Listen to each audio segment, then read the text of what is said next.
നീ ഇന്ന് കോളേജിൽ പോണ്ട, നമുക്കൊരു സ്ഥലം വരെ പോവാം.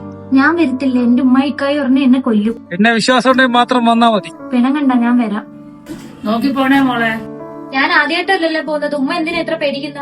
നീ തിരിച്ചു വരുന്ന വരെ എന്റെ മനസ്സിൽ തീയ. അതിന് ഞാൻ കോളേജിലല്ലേ പോകുന്നത്, അല്ലാതെ കറങ്ങാനൊന്നും അല്ലല്ലോ.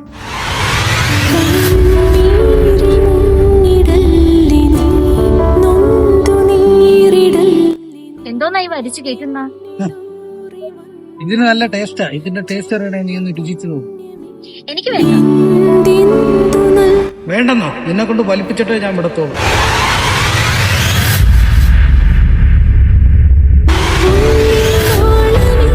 നിന്നെ പോലുള്ളമാരാടാ സമൂഹത്തിലെ പെൺകുട്ടികളെ വഴിയെറ്റിക്കുന്നത്. നീ എത്ര തൊട്ടടി ഇത് ടേസ്റ്റ് ചെയ്യുന്ന? ഞാൻ ഇതുവരെ ഇത് തൊട്ടിട്ടില്ല. ഇന്ന് നീ ഇത് ഉപയോഗിച്ചിരുന്നെങ്കിൽ പിന്നെ ഒരിക്കലും നിന്നെ തേടി അവൻ വരത്തില്ലായിരുന്നു. അവനെ തിരക്കി നീ ചെല്ലുമെന്ന് അവനിക്ക് നന്നായിട്ട് അറിയാം. ഇതാണോടി നിന്റെ ഇക്ക? ഇതിന്റെ ഒന്നുമല്ല. അപ്പൊ ഇതാരാ? ഒരു ലഹരിക്ക് അടിമയാക്കാൻ ഇനിയൊരു പെൺകുട്ടികളെ പോലും നിനക്കൊന്നും ഞങ്ങൾ വിട്ടുതരത്തില്ല.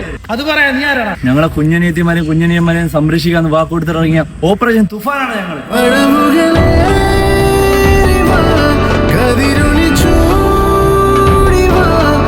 എന്നെ പോലെ ഒരുത്തനെ പൂട്ടിയെന്നും കരുതി ഈ ലഹരി ഇല്ലാതാവില്ല.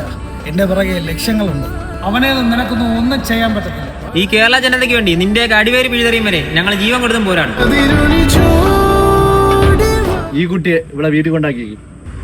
വേണ്ട, ഞാൻ എന്റെ ഇക്കാടൂടെ പൊക്കോളാം.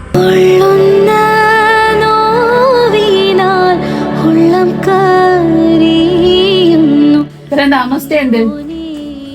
മൂന്ന് ഇത്രയും നേരം പാർക്കി ഒരുത്തനോട്ട് കറങ്ങി ഇടന്നത്. അവിടുന്ന് ഞാൻ പിടിച്ചോണ്ട് വരുന്നത്. ഉമ്മ ഇതറിയരുത്. ഇത് ഞാൻ പറയും. അവരറിഞ്ഞ അവരെന്ത് ചെയ്യുമെന്ന് എനിക്കറിയാവൂ. നിന്നെ പറ്റി പറഞ്ഞ അവര് വിശ്വസിക്കത്തില്ലെന്ന് എനിക്കറിയാം. പെൺമക്കളെ ഉമ്മമാർക്ക് അത്രയ്ക്ക് വിശ്വാസം.